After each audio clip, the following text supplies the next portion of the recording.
நேத்து நம்மள இறக்கி விட்ட ஸ்டேஷன் பேரு எட்டாவா. பெரிய ஸ்டேஷன்லாம் இல்ல. ஆனா ஒரு வழியா ஒரு ஆட்டோ கிடைச்சது. எட்டாவா பஸ் ஸ்டாண்ட் போனாங்க. அங்க போனா ஒரு பஸ்ஸும் இல்ல கொல்கத்தாக்கு. சரி இங்க நிக்க வேணாம், நம்ம அடுத்த என்ன ஊர் இருக்கோ அதை நோக்கி போவோம், அங்கேருந்து மாறி போய்க்கலாம்னு யோசிச்சு கிளம்ப ஆரம்பிச்சேன். கெட்டதுலயும் ஒரு நல்ல விஷயம் என்னன்னா, வாரணாசிக்கு இருந்த கடைசி பஸ்ஸை எப்படியோ ஏறிட்டேன். ட்ரெயின்ல நமக்கு ஆக்சுவலா நிக்கவே இடம் இல்லைல்ல. ஆனா நான் வந்த பஸ்ல பாத்தீங்கன்னா 10 பேர் கூட இல்ல.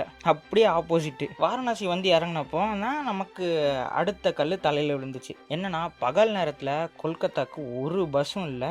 ஒரே ஒரு பஸ் தான் நைட்டு மட்டும் தான் இருக்குது. அதுவும் கவர்மெண்ட் பஸ் இல்லை, ப்ரைவேட் பஸ் தான். சரி, அதை நான் புக் பண்ணிட்டேன். ஆனால் நைட்டு வரைக்கும் என்ன பண்ணேன்னு தெரியலையே. ஸோ ஹரித்வாரில் மீட் பண்ணோம்ல அம்மன் அண்ட் ஃப்ரெண்ட்ஸ், அவருக்கு கால் பண்ணேன். ஏன்னா அவர் வாரணாசியில் தான் படிக்கிறான்னு சொன்னார். பார்த்தா அவரும் நவராத்திரி லீவுக்கு ஊருக்கு போயிட்டாரு. நேற்றுலேருந்து சுத்த விட்டுக்கிட்டே இருக்கு. என்ன பண்ணாலும் அது ஒழுங்காக நம்ம நினச்ச மாதிரி முடிய மாட்டேங்குது. இப்போ என்னடானா ஒரு ஐடியாவும் இல்லாமல் ரோட்டில் அப்படியே நின்றுட்டு இருந்தேன்.